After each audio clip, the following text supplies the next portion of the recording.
Yo guitar freaks, welcome back to the channel.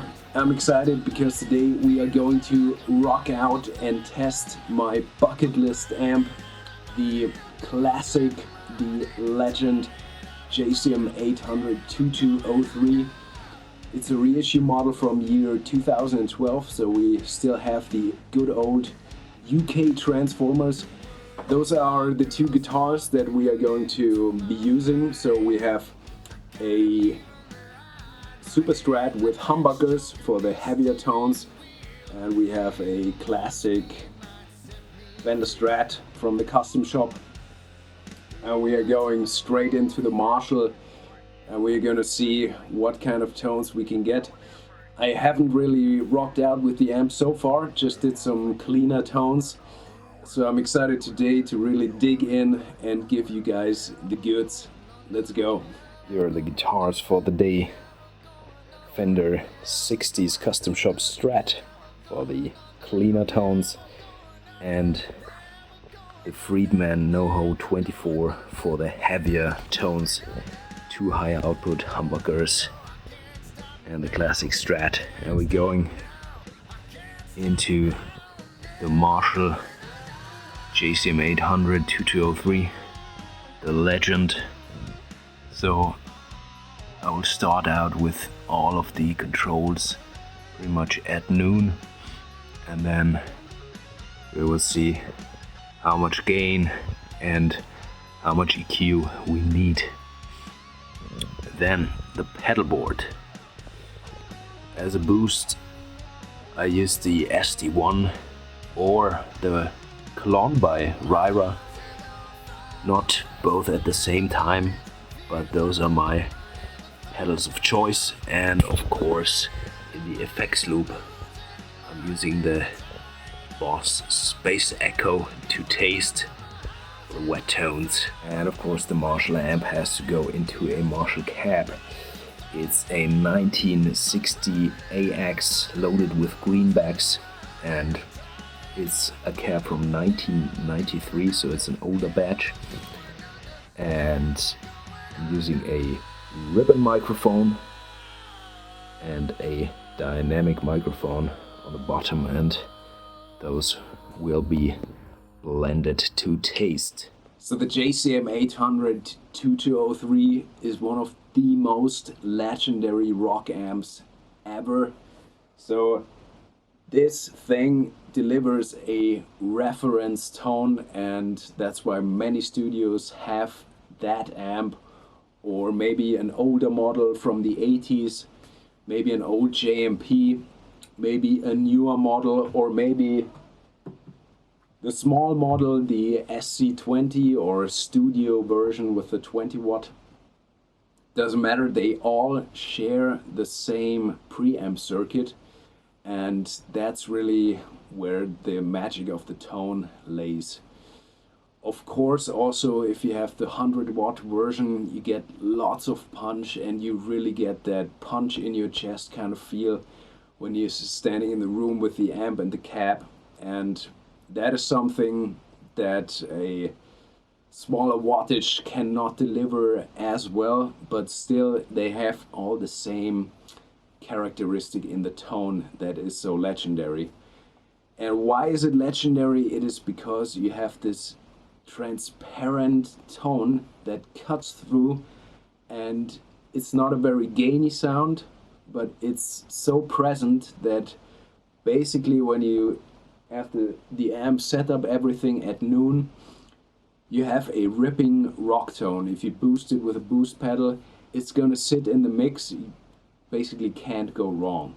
That's just something that is a reference tone, and there's not much tweaking that you can do anyway with those couple of knobs. So many people say it's a one-trick pony.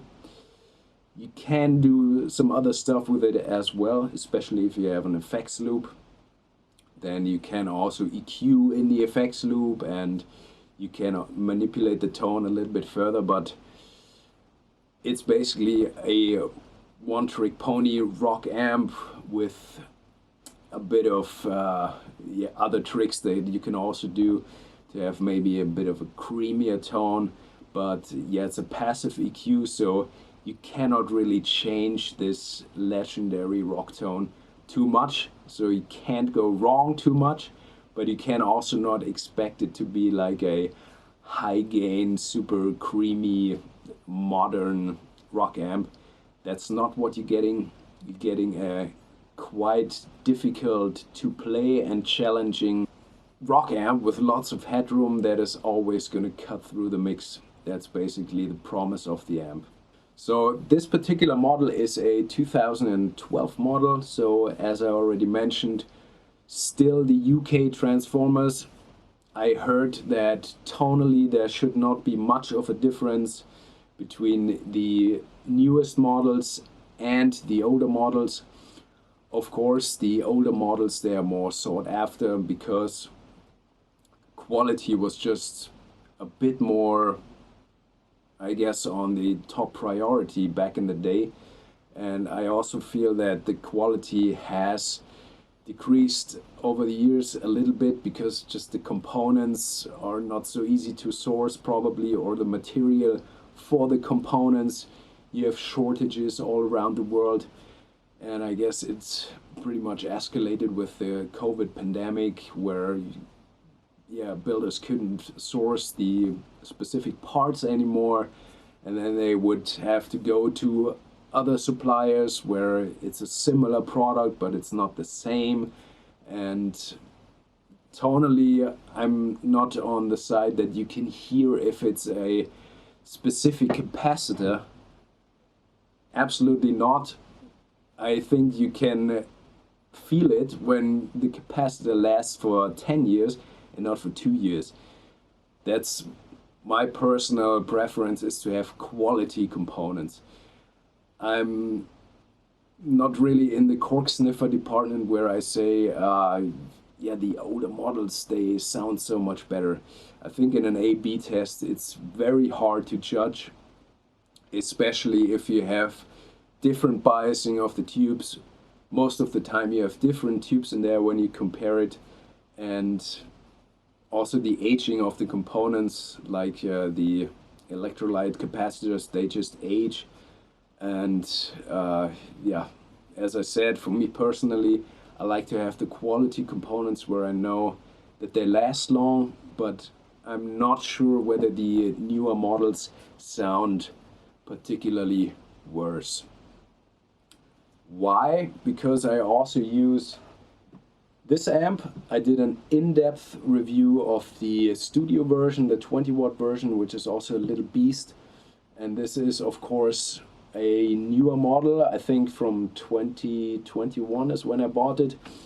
So we do have lots of the little bit less quality components in there, like the potentiometers. They are soldered on a PCB. My amp guy also said it's harder to maintain those, because when you have everything on a PCB, then you basically have to get the PCB out, and there are cables underneath. So the older models are just a breeze to maintain, because you open them and then you have basically everything right there, and you can change the components much easier. So long story short, I played and toured and used this one in the studio for I think 5 years now, and check out the review video that I did. I think it sounds killer, this amp, and it's also very good for the money, and you really do get the Marshall quintessential 2203 tone in there. Of course, the bigger brother, this 100-watt amp, this has a bit more punch, and also in the future I'm gonna do a comparison video where I'm gonna play the same riffs through the small amp and through the big amp, and then, only then, I think we can really do a fair comparison. So what I'm expecting is a lot more oomph from the bigger amp. Naturally, in a mix, if I mix this in a band context, the lower frequencies honestly are mostly cut out, so you will not leave in all of that wobbly in the room low frequency stuff that is going to interfere with the kick drum or the bass guitar anyway.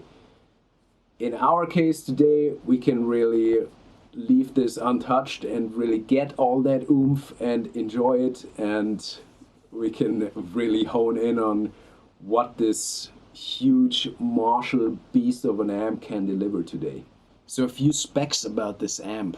As you know, it has 100 watt of pure mean tube power, and we have a master volume,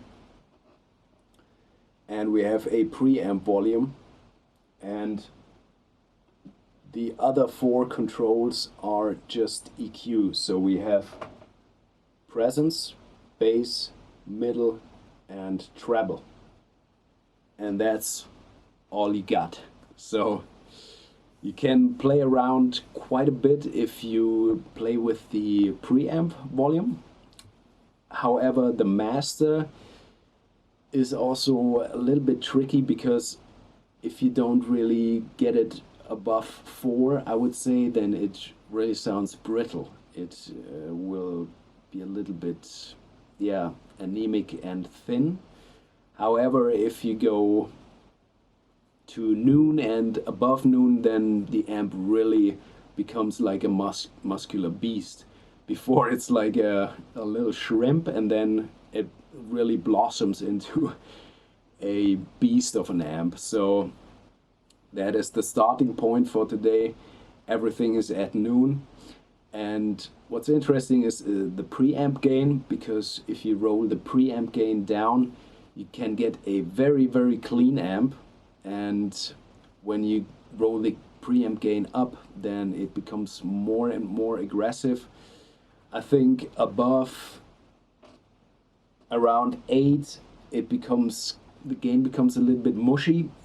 It will not sound very concrete anymore, but yeah, sounds a bit broken at this point from my point of view. So I mostly run the preamp gain when I'm doing some rock stuff around 7 or up to 8, and the rest is then done by a boost pedal to really get the preamp section in the right temperature to get some hard rock tones.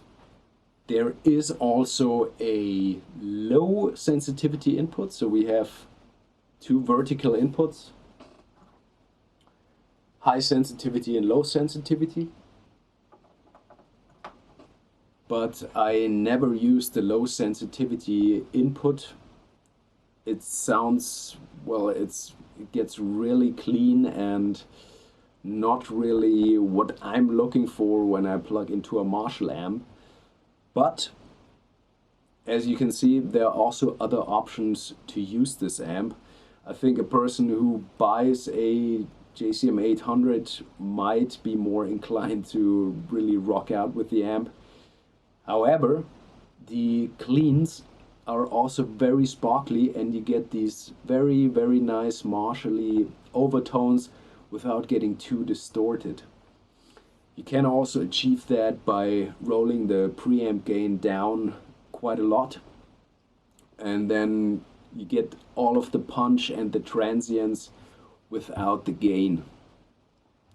So the gain of the amp, the preamp gain, doesn't really go too far. As I said, at some point it becomes just unusable, I would say.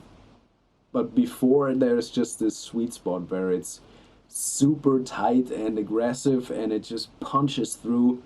And then when you use a boost on top, it gets even more aggressive and more in your face. And that's basically what this amp is most known for, to get a very aggressive rock tone. Like Zakk Wylde, who uses this amp with a Boss SD1. I guess by now he has his own kind of pedal, but that's what he's been using, I guess, in the first 10-15 years of his career. Marshall JCM, Boss SD1, and still to this day this is like a reference metal or hard rock kind of tone. And it's also a tone that I use quite a lot when I track hard rock guitars, as you can see in other videos. So one advantage of the 2203X, the reissue version, is that it has an effects loop, and that makes it quite versatile compared to the original from the 80s. They did not have an effects loop. At some point I was really in love with one of those original JCM 800s and I wanted to pull through, but then I was this close, but my rational side of the brain, it said, let's get one that has an effects loop. You can then also use it live, and it's true, it's more versatile. You can run an effects loop EQ pedal, and then you have more drastic tone options. You can also use a delay or reverb, which I quite often do. And those are just features that, yeah, I cannot really live without. If I had an infinite amount of money, I guess the whole wall here would be full of vintage Marshall amps. However, that is not the case yet. Working on that. But for now, this amp, I can use it live. I can do all kinds of stuff with the effects loop. You can also get the level down, or yeah, be more versatile with that. Okay, let's start with everything at noon and see if we already get that one trick pony rock tone.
Need a bit more volume here in the room.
tone is for me one of the most quintessential rock tones.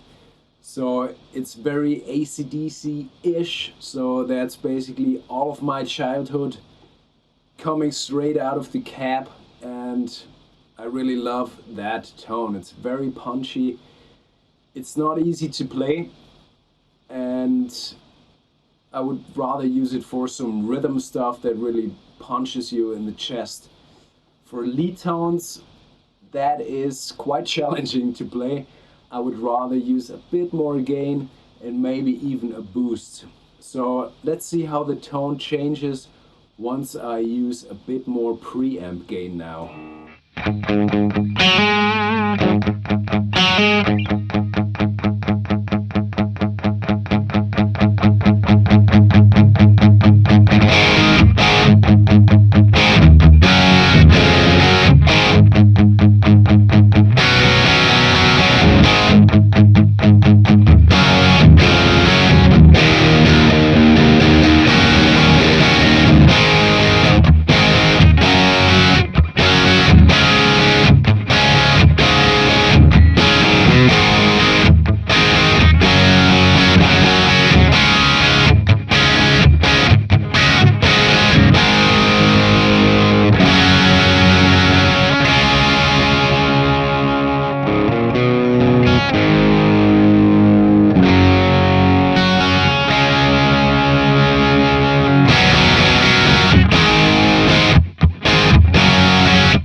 That is much more in my territory, so we are going out of the AC/DC kind of Malcolm Young-ish gain, although that might be even less, but I cannot really play with that little amount of gain. But Angus Young tones, we're now approaching more kind of hard rock 80s rock tones with this kind of setup.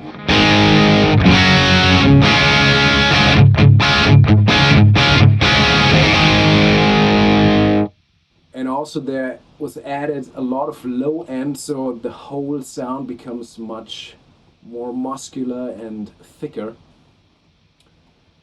We can now see what happens if we actually dial the preamp gain all the way up.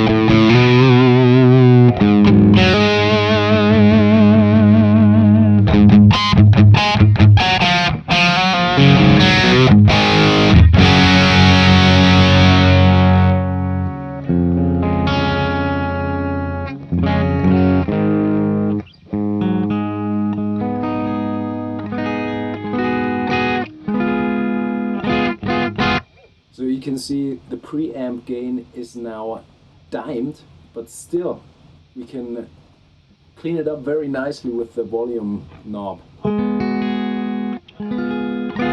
Although these pickups are pretty high output, still you can get lots of tones just from your volume.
Yeah, so you can see we get a whole variety of tones just from the volume knob, and you can go from a screaming rock tone to really a edge of breakup clean tone.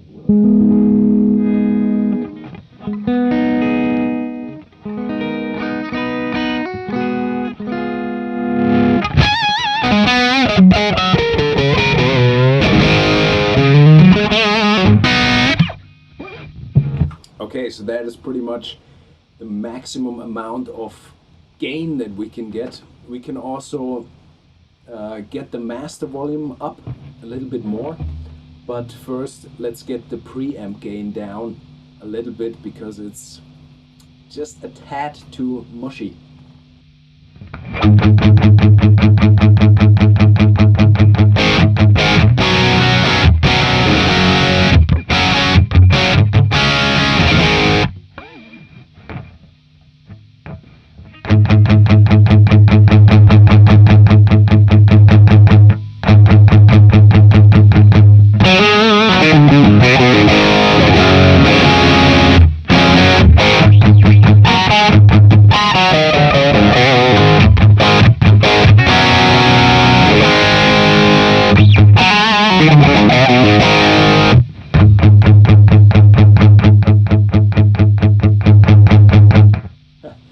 So actually the volume here in the room, I'm not sure if it's my speaker or if it's something is vibrating here, because this beast is just so loud. Something is vibrating through the room and through the walls somehow.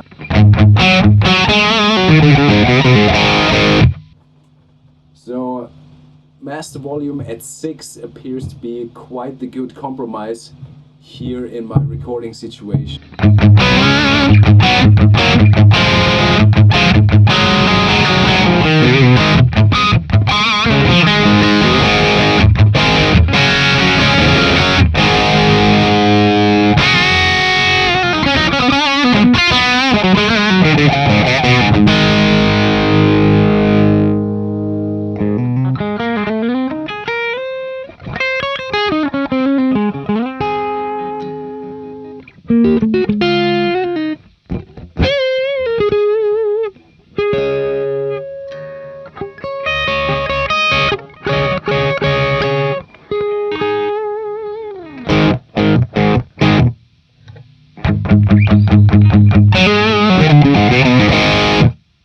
Okay, now let's see what we can do with different EQ settings. So now I'm going to play around with the EQ a little bit.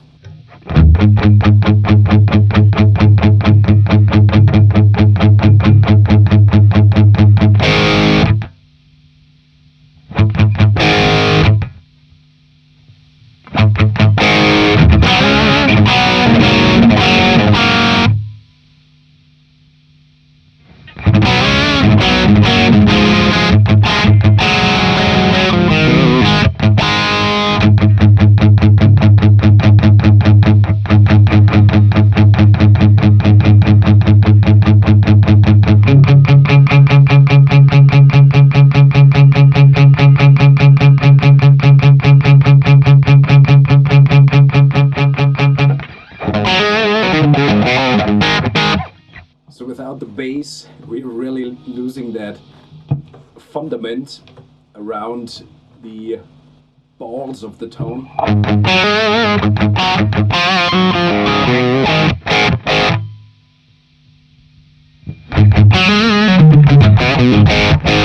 But that is exactly that kind of sack that we would probably cut off anyway in the mix. Here in the room it just feels killer and it sounds very cool, but it's in a mix, it's not very usable.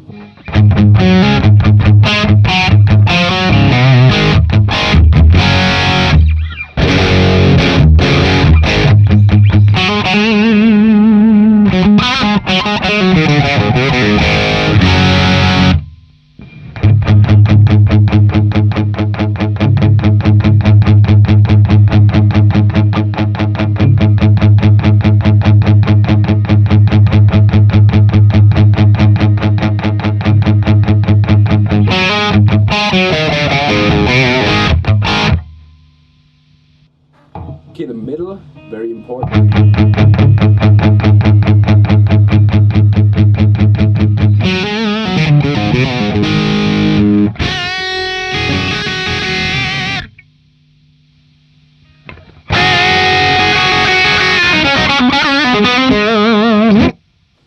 So the Marshall is a very mid-focused animal, so if we dial out the mids, basically we lose all of the Marshall DNA, from my point of view.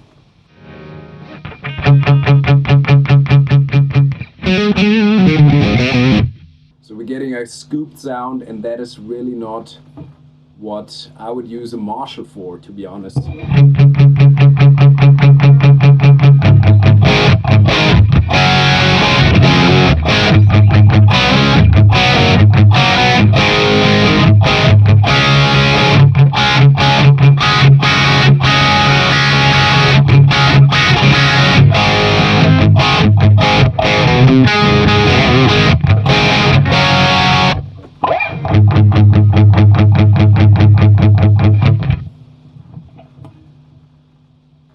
Okay, now the treble.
So I have to say, the first settings, where everything was at noon, is actually a very good sounding setting in here.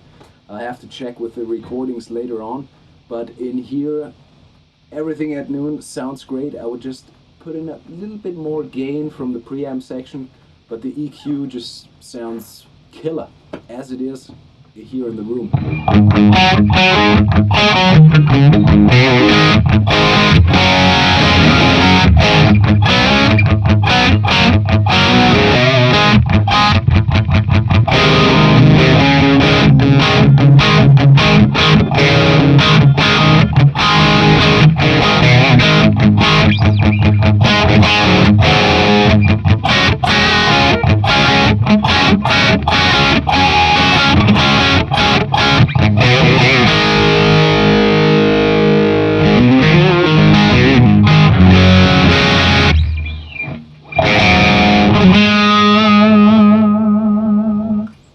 Okay, so now let's take that tone that we dialed in as a bass line and put a booster on top. So now I'm going to use the Boss SD1 and see where it takes us. More in a little bit modern hard rock territory, I would say.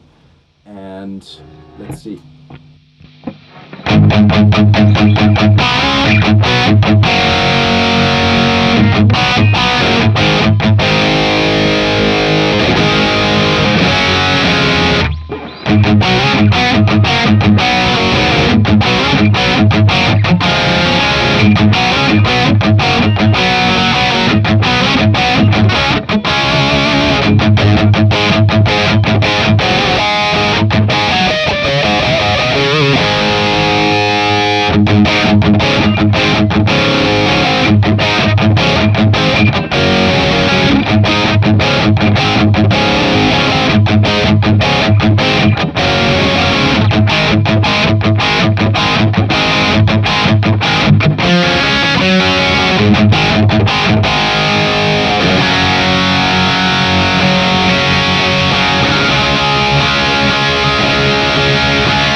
On top, we only have to engage the Boss Space Echo to get a nice lead tone, and then the guitar should just be singing.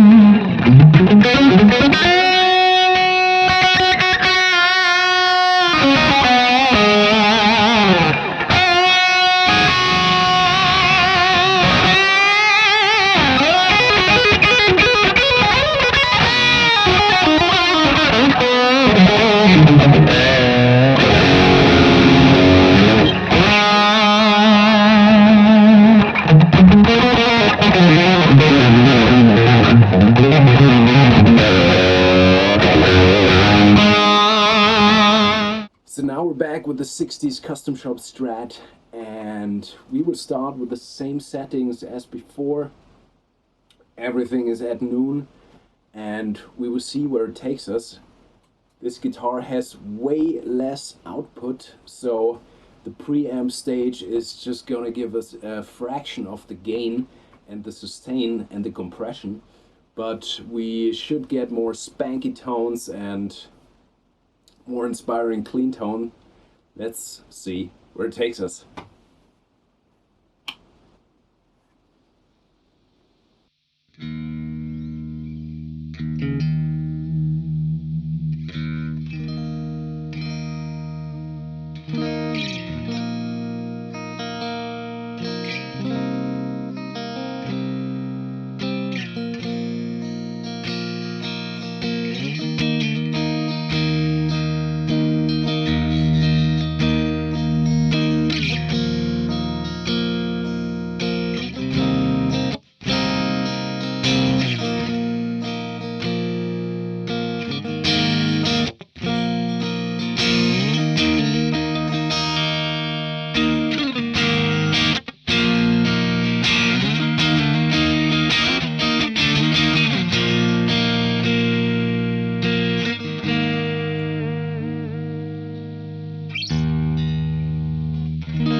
Let's try and play the same thing with the low sensitivity input.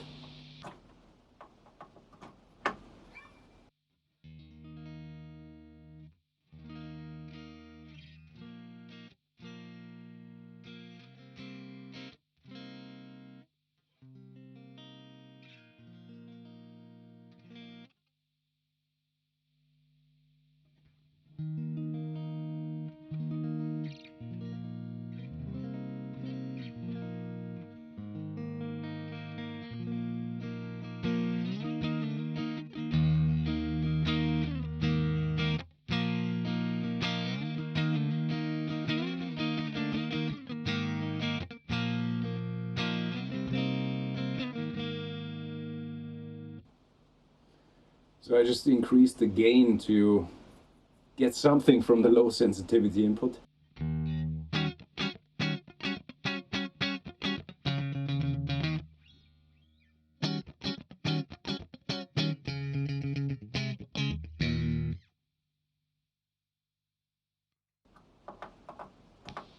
Back to the high sensitivity.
Let's increase the preamp gain.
So the EQ dimed also sounds pretty cool, the Jimi Hendrix setting.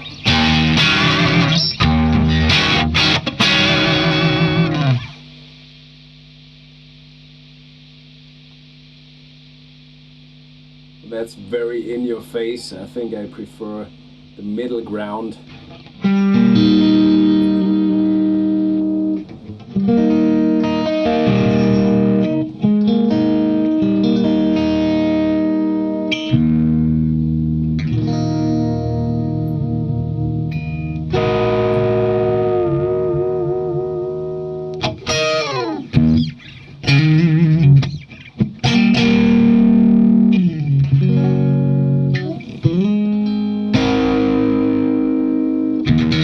Okay, so now let's check it out with the boost pedal.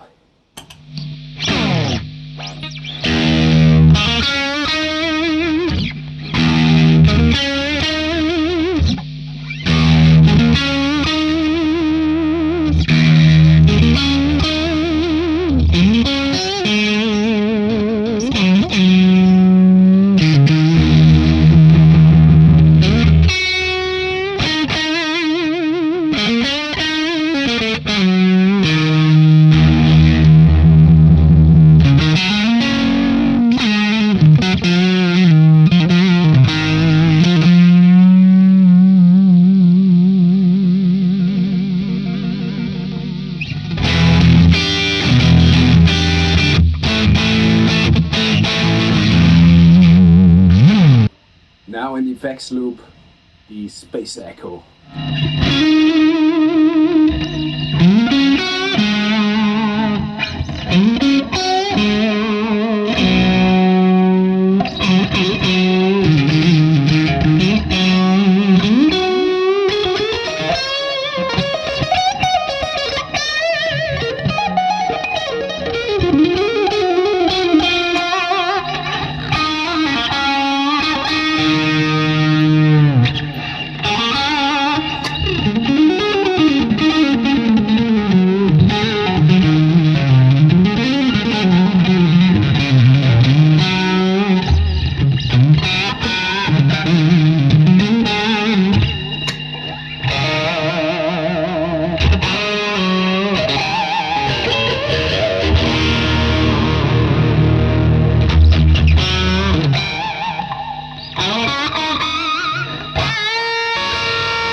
So in conclusion, what do you think? Is this one of the best amps out there? Is this one of the most legendary rock amps? Rightfully so, or do you think that modern amps have really overtaken this old man from the 80s, this old circuit? From my point of view, yes, there are some modern amps that really can achieve in some departments more than the Marshall can. For example, the Friedman small box, which is also one of my favorite amps. This one delivers right out of the box a very creamy and nice lead tone, and also a aggressive, little bit more modern but still with vintage vibe kind of rock tones.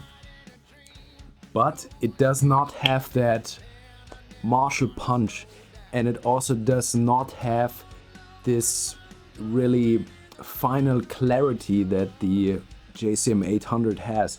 So the mid-range of the JCM 800 is really, from my point of view, it's uniquely transparent.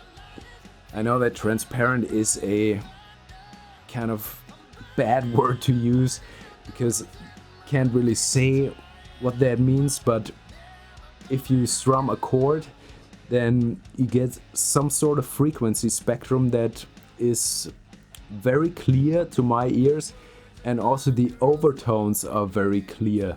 So nothing gets squished and nothing gets too much or too little. It's just a bed of nice distortion. That is what the JCM 800 is for me. It's really one of the best rock amps out there. And that is also why I had to get this one and basically cross it off of my bucket list. Although I honestly don't really need it. I don't really need it because I have the smaller brother, and this one is really just when I really have the time to really record some very nice guitars. Then I will use the bigger one, of course, because you get a fuller and a little bit more punchier tone. But really, to get a nice rock sound to cut through the mix, I can also use this one, and this one just weighs 9 kilograms. I can easily take that to a gig. So this one lives in the studio for now, and this one is used as a workhorse for the live stuff. That's just my take on the JCM 800, one of my favorite amps. So what do you think? Is this the best amp for rock stuff? Is this still one of the most relevant amps in rock, or are there better ones out there now?